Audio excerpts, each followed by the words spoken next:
बिस्मिल्लाहिर्रहमानिर्रहीम। अस्सलाम वालेकुम। आज हम क्लास 7 का domain 1 numbers and operation start करेंगे। इसमें सब डोमेन है rational numbers and decimal numbers. सबसे पहले हम रैशनल नंबर्स के डेफिनेशन पे आ जाते हैं। डेफिनेशन देखें यहाँ पेज नंबर 7 पे ग्रीन इन बॉक्स में। इस डेफिनेशन में कि ऐसे नंबर जो पी ओवर क्यू की फॉर्म में लिखे जा सकें, और पी और क्यू क्या है, इंटीजर्स हैं, ठीक है। और इसमें लाजमी है कि क्यू जो है वो ज़ीरो के इक्वल ना हो। तो क्यू ज़ीरो के इक्वल क्यों ना हो, क्योंकि किसी भी नंबर को जब हम ज़ीरो से डिवाइड करते हैं तो वो पॉसिबल नहीं है, वो एग्जिस्ट ही नहीं करता। इसलिए ऐसे नंबर जो पी और क्यू की फॉर्म में लिखे जा सके और क्यू जो है वो ज़ीरो के इक्वल ना हो, ऐसे नंबर्स को कहा जाता है रैशनल नंबर। फॉर एग्जांपल इसमें अगर हम एग्जांपल दें तो एग्जांपल में आ जाता है 1/2 एंड -1/2, क्योंकि रैशनल नंबर्स जो है वो पॉजिटिव भी हो सकते हैं और नेगेटिव भी हो सकते हैं। तो अगर आप इसकी एक्सरसाइज 1.2 पे आ जाओ तो इसका क्वेश्चन नंबर जो है 1 देखिएगा क्या है। क्वेश्चन नंबर 1 है कि represent the following rational numbers on number line. ये जो पार्ट 1 से लेके 8 तक जो आपको रैशनल नंबर्स दिए गए हैं, इनको आपने नंबर लाइन पे शो करना है। हमने क्लास 6 में ऑलरेडी नंबर लाइन पढ़ी हुई है कि जब हम नंबर्स को लाइन के ऊपर शो करते हैं तो वो क्या कहलाते हैं, नंबर लाइन। अब नंबर लाइन पे हमने सिंपल नंबर को नहीं शो करना, हमने ये रैशनल नंबर को शो करना है। ये डिफरेंट रैशनल नंबर दिए गए हैं। इनमें मैं आपको ये एक दो मैं एक्सप्लेन कर देती हूँ। जैसे 1/3 है। अब मैंने यहाँ पे आपको ये देखें, यहाँ पे एक्सप्लेन किया हुआ है वो किस तरह से। अगर सपोज के मेरे पास एक बर्गर है और उसको मैंने 3 बराबर हिस्सों में जो है ना वो डिवाइड करना है, ठीक है। तो 3 बराबर हिस्सों में जब मैं डिवाइड करूंगी तो ये इतना हिस्सा मेरे पास, ये एक हिस्सा आ जाएगा, ये मेरे पास ये दूसरा हिस्सा आ जाएगा, ये तीसरा हिस्सा आ जाएगा। यानी कि जो एक हिस्सा होगा ये कहलाएगा 1/3, यानी कि 3 हिस्सों में से हमारे पास एक हिस्सा, यानी कि इसमें हमारे पास 1 जो है वो न्यूमरेटर कहलाएगा और 3 जो है वो डिनोमिनेटर। अगर मैं यहाँ तक लेके आऊँ तो ये कहलाएगा 2/3। ये दो हिस्से हो जाएंगे, यहाँ तक 1 और यहाँ तक आएगा तो ये 2। तो ये कहलाएगा क्या, दो हिस्से होंगे कितने में से, 3 में से। और यहाँ तक जब हम दोबारा से यहाँ तक आ जाते हैं तो ये मेरे पास कहलाएंगे 3 हिस्सों में से 3 में से 3 हिस्से जो हैं वो मेरे पास आ जाएंगे। यानी कि टोटल ये पूरा क्या हो जाएगा, 3/3 मेरे पास क्या आ जाएगा, 1। अब इसी तरह से ये रैशनल नंबर है 1/3, तो इसके लिए मैंने ये क्या किया कि मैंने एक ये नंबर लाइन ड्रॉ कर ली है। और इसमें मैं क्या करूँगी कि ज़ीरो जो मैंने सेंटर पे लिखना है, और मेरे राइट साइड पे होंगे पॉजिटिव नंबर और लेफ्ट साइड पे मेरे होंगे नेगेटिव नंबर। और इनका जो डिस्टेंस है ना, पॉजिटिव नंबर्स और फिर ये मैंने लेफ्ट साइड पे नेगेटिव नंबर शो किए, इनका डिस्टेंस जो है ना वो इक्वल होगा। यानी कि 0 से लेके +1 तक का और 0 से लेके -1 तक का जो डिस्टेंस है ना वो इक्वल होगा। अब हमने नंबर लाइन पे कितने नंबर शो करने हैं वो हमें कैसे पता चलेगा, और पॉजिटिव डायरेक्शन में हमने शो करना है कि नेगेटिव में, वो हमें शो होगा कि अगर रैशनल नंबर के साथ कोई भी साइन नहीं है, जैसे यहाँ पे 1/3 के साथ कोई साइन नहीं है, तो इसका मतलब है कि हमारी जो डायरेक्शन है वो क्या है, पॉजिटिव है, ठीक है। डायरेक्शन पॉजिटिव होगी तो हमने 0 से ऑनवर्ड जाना है और +1 से पीछे। अब 1/3 क्या शो करता है, इसमें डिनोमिनेटर 3 है, यानी कि हमने 0 से लेके +1 तक इसको हमने 3 बराबर हिस्सों में डिवाइड करना है। तो यहाँ मैंने इसको 3 बराबर हिस्सों में डिवाइड किया है। 0 से ये यहाँ तक आएगा 1, ये आ जाएगा 2 और ये आ जाएगा 3। यानी कि जो डिस्टेंस मैंने रखना है वो इक्वल रखना है। तो अब मेरा नंबर था 1/3, यानी कि न्यूमरेटर मेरे पास 1 है और डिनोमिनेटर 3। डिनोमिनेटर शो करेगा कि कितने पार्ट्स में आपने डिवाइड करना है। तो 3 पार्ट्स में डिवाइड करना है। न्यूमरेटर 1 है तो ये जो नंबर है 1/3 ये यहाँ पे आ जाएगा। ये पहला पार्ट जो मैंने डिवाइड किया था ये 1 यहाँ पे आ जाएगा 1/3। इसी तरह से अगर मैं नेगेटिव नंबर शो करना चाहूँ, जैसे पार्ट नंबर 3 में है -3/5, तो इट मीन्स जो मेरी जो डायरेक्शन है वो लेफ्ट साइड पे यानी कि नेगेटिव डायरेक्शन होगी। और इसी तरह से मैंने नंबर लाइन बनानी है और इसमें मैंने पॉजिटिव नंबर भी शो करने हैं और नेगेटिव नंबर भी शो करने हैं। और कितने शो करने हैं वो मुझे ये रैशनल नंबर को देख के पता चलेगा। अगर रैशनल नंबर के साथ कोई भी होल नंबर नहीं है तो इसका मतलब है कि जो मैंने नंबर लाइन ड्रॉ करनी है वो क्या है, ये जो नंबर है वो कहाँ पे शो होगा, वो 0 और -1 के दरमियान में होगा, क्योंकि इसका होल नंबर कोई भी नहीं है।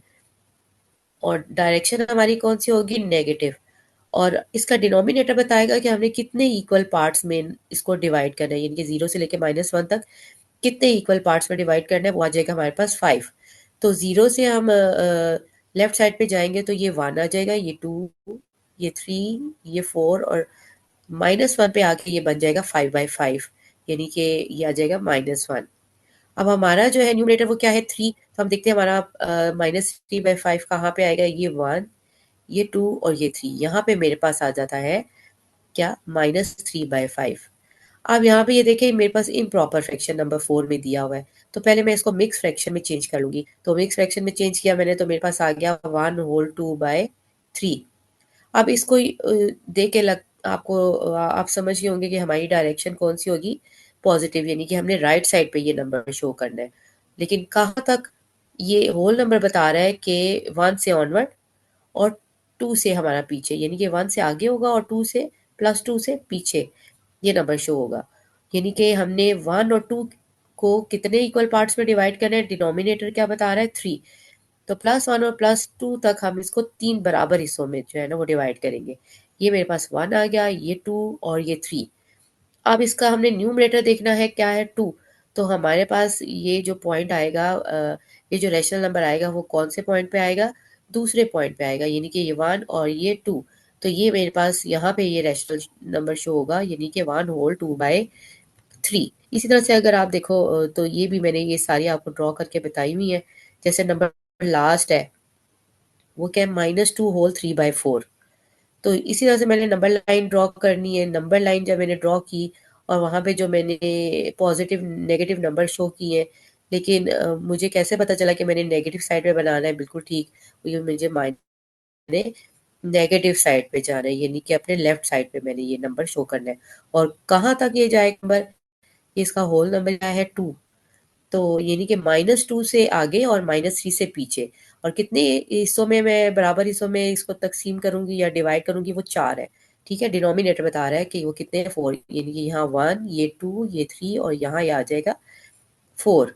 तो अब जो मेरा नंबर है वो न्यूमरेटर मुझे बताएगा कि कौन से नंबर पे, कौन से मैंने पॉइंट पे मैंने इसको शो करना है, वो है 3। तो यहाँ से चले तो ये मेरे पास 1, 2 और ये आ जाएगा मेरे पास 3, यानी कि जो नंबर लाई करता है वो कहाँ करता है, ये तीसरे पॉइंट पे, यानी कि ये कहलाएगा क्या, रैशनल नंबर -2/3/4। ठीक है, इसी तरह से हमारा क्वेश्चन नंबर 2 है। क्वेश्चन नंबर 2 की तरफ चलते हैं। वो क्या है, इसका अगर पार्ट 1 देखें तो उन्होंने कहा है कन्वर्ट इनटू इम्प्रॉपर फ्रैक्शन। इसका क्या मतलब हुआ कि हमने इन सारे जो भी हमारे पास फ्रैक्शन है ये मिक्स फ्रैक्शन है, इसको हमने चेंज करना है किस में, इम्प्रॉपर फ्रैक्शन में। अब मैंने आपको करने का तरीका बताया, इसमें मैंने आगे आंसर नहीं लिखा, ये आंसर आप खुद लिखेंगे। ठीक है, वो कैसे, कि इसको करने का क्या तरीका है कि जो डिनोमिनेटर है वो मल्टीप्लाई होता है होल नंबर के साथ, जो आंसर आता है उसमें आप जो न्यूमरेटर है वो प्लस कर देते हैं। वो कैसे, अब यहाँ पे मैंने क्या किया है, मैं मल्टीप्लाई करूंगी 3 को 1 के साथ और उसमें मैं न्यूमरेटर को प्लस कर दूंगी, यानी कि 3 × 1 = 3 +2 कितना आ जाएगा 5। तो यहाँ आप इक्वल करके लिखेंगे 5/3। सिमिलरली यहाँ जैसे देखें 3 होल 4/5 है, तो मैंने 5 को 3 से मल्टीप्लाई करना है, तो क्या आ जाएगा 15। 15 + 4 क्या आ जाएगा, बिल्कुल ठीक 19/5। ठीक है, इस तरह से आपने इसको चेंज करना है किसमें, इम्प्रॉपर फ्रैक्शन में। तो इसका जो पार्ट नंबर 2 है वो क्या है कि आपने इन सारे के सारे जो इम्प्रॉपर फ्रैक्शंस है, ये सारे इम्प्रॉपर फ्रैक्शंस है, इसको आपने मिक्स फ्रैक्शन में चेंज करना है। तो वो जब हम मिक्स फ्रैक्शन में चेंज करेंगे तो हमारे पास ये कैसे आएगा, जैसे नंबर 1 था 18/7, हम क्या करेंगे, 18 जो है वो आपके पास न्यूमरेटर है और 7 जो है वो आपके पास डिनोमिनेटर है। न्यूमरेटर हमेशा अंदर रखा जाता है और डिनोमिनेटर बाहर रखा जाता है। इसको जब हमने 7 को के टेबल में देखा कि हमारे पास 18 आई या उससे लेस आए, तो वो कब आ रहा है 2 × 14। अब हमने 8 में से 4 माइनस किया तो हमारे पास यहाँ क्या आ गया 4, रिमाइंडर क्या बचा 4। अब इसको लिखने का क्या तरीका है, आगे तो फर्दर ये सॉल्व नहीं हो सकता, लिखने का क्या तरीका है, इसको हम लिखेंगे 2 होल 4/7। कैसे लिखेंगे, 2 होल 4/7। इसी तरह से जैसे अब जैसे 115/9 है, 115/9 है, ये देखिए इसको भी मैंने यहाँ पे डिवाइड करके आपको बताया हुआ है। तो मैंने जब इसको डिवाइड किया तो मेरे पास यहाँ क्या आया, यहाँ पे मेरे पास आया 12 होल 7/9। ठीक है, ये इजी है, आप इसको डिवाइड करके इसको आप मिक्स फ्रैक्शन में इजीली चेंज कर सकते हैं। इसी तरह से आप इसके क्वेश्चन नंबर 3 पे आए तो क्वेश्चन नंबर 3 इसमें है, यहाँ आपको कुछ रैशनल नंबर्स दिए हुए हैं और आपको कहा गया है कि put the correct sign greater, less और equal between the following rational numbers. ये रैशनल नंबर्स कुछ दिए हुए हैं, इनमें हमने ग्रेटर का, इक्वल का और लेस का सिंबल डालना है। वो कैसे? जैसे यहाँ पार्ट नंबर 1 है, इसमें हमें दो रैशनल नंबर्स दिए गए थे, एक 3/5 और एक 6/25। इसमें ग्रेटर, लेस या इक्वल का सिंबल डालने के लिए हम क्या करते हैं, दोनों रैशनल नंबर्स को हम कंपेयर करते हैं। कंपेयर करने का क्या तरीका होता है कि जो इनके डिनोमिनेटर्स है ना, वो हमने सेम लेके आने होते हैं।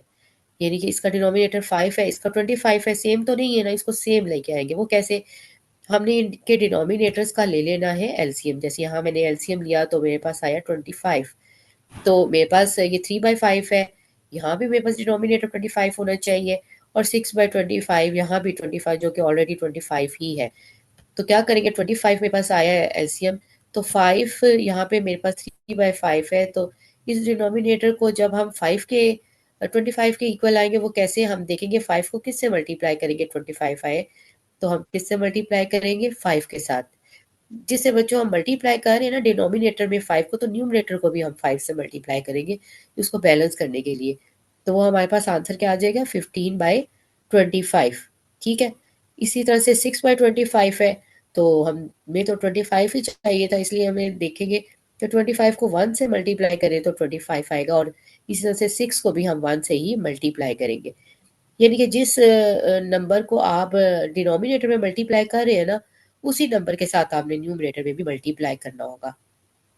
इससे क्या हुआ कि दोनों फ्रैक्शंस में जो डिनोमिनेटर है वो सेम होंगे।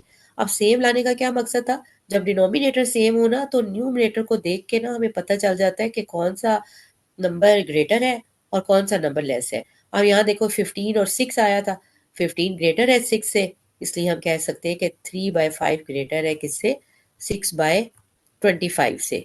ठीक है। अब जैसे नंबर 2 है, ऑलरेडी इनके आप देखो डिनोमिनेटर जो है वो सेम है, इसमें हमें कोई ज़रूरत नहीं है एलसीएम लेने की। जब सेम डिनोमिनेटर, हमने एक्चुअली सेम ही डिनोमिनेटर लाने पड़ते हैं, तो इनको कंपेयर करते हैं, तो उससे हमें न्यूमरेटर को देख के पता चल जाता है कौन सा बड़ा है और कौन सा छोटा। अब इसमें एक पॉजिटिव 7 है और एक नेगेटिव 7 है। तो हमें ये भी बात याद रखनी है कि जब हमारे पास नेगेटिव नंबर होगा, कोई भी नेगेटिव नंबर है, बड़े से बड़ा नंबर है, तो जब उसके साथ माइनस साइन आ जाएगा ना, तो उसकी वैल्यू उतनी ही डाउन हो जाएगी। तो इसलिए यहाँ हम जो कह सकते हैं कि जो +7 है वो बड़ा होगा किससे, -7 से। सो 7/10 ग्रेटर होगा किससे, -7/10 से। सेम ऐसे ही पार्ट नंबर 3 है, पार्ट नंबर 3 में सेम डिनोमिनेटर्स है 8 और 8। तो हम -3 और -5 को देखेंगे कौन सा बड़ा है। 5, -5 बड़ा नहीं होगा, क्योंकि मैंने भी बताया था आपको कि जितना बड़ा नंबर होता है माइनस साइन के साथ उतनी ही वैल्यू उसकी डाउन हो जाती है। इसलिए इसमें हमारे पास जो बड़ा नंबर होगा वो क्या होगा, -3। ठीक है। -3/8 जो है वो बड़ा होगा किससे, -5/8 से। अब सिमिलरली यहाँ पे मैंने इसके बाकी पार्ट्स भी आपको करके दिखाए हैं। अब एक पार्ट में आपको इसका ये करके दिखा देती हूँ जिसमें हमारे पास मिक्स फ्रैक्शन में आ रहा है। ठीक है। जैसे पार्ट 4 है, पार्ट 4 जो है वो आपके पास मिक्स फ्रैक्शन है। क्या है, 1/1/7, और दूसरा क्या है, 2/3/14। तो इसमें परेशान होने वाली कोई बात नहीं है। हम इसको कंपेयर कैसे करेंगे, इसको हम इम्प्रॉपर फ्रैक्शन में पहले दोनों को चेंज कर लेंगे, और सेम वही प्रोसीजर अप्लाई करेंगे कि हमने डिनोमिनेटर्स को जो है ना दोनों के सेम लेके आना है। तो सेम लाने के लिए हम क्या करेंगे, जो दोनों के डिनोमिनेटर्स है 7 और 14, तो उनका हम ले लेंगे एलसीएम। ठीक है। एलसीएम लिया, 14 आ गया। अब पहला हमारा जो इम्प्रॉपर फ्रैक्शन आया था मिक्स फ्रैक्शन को चेंज करके, 8/7, तो 7 को हमने 14 के इक्वल लेके आना है, तो 7 को 2 से मल्टीप्लाई करो तो 14 आता है। तो 2 से अगर हम डिनोमिनेटर को मल्टीप्लाई करें तो न्यूमरेटर को भी हम इसको मल्टीप्लाई करेंगे। तो हमारे पास यहाँ पे आ जाता है यहाँ पे हमारे पास आ जाता है 16/14। दूसरा ऑलरेडी हमारे पास 31/14 ही है, तो इसको हमें डिनोमिनेटर को किसी के साथ मल्टीप्लाई करने की ज़रूरत नहीं है। यानी कि अब हम इसमें से आराम से ये जज कर सकते हैं कि 31 बड़ा है कि 16 बड़ा है। बिल्कुल ठीक, 31 जो है वो 16 से बड़ा है। तो अब 31 किसका आंसर था, 2 होल 3/14 का। अ, ठीक है। ये आपके पास जो ये 16 था, वो किसका आंसर है, वो आप देख लोगे, वो किसका था, 8/7 का। तो इसलिए हम कह सकते हैं कि 2 होल 3/14 जो है वो बड़ा होगा किससे, 1 होल 1/7 के। ठीक है।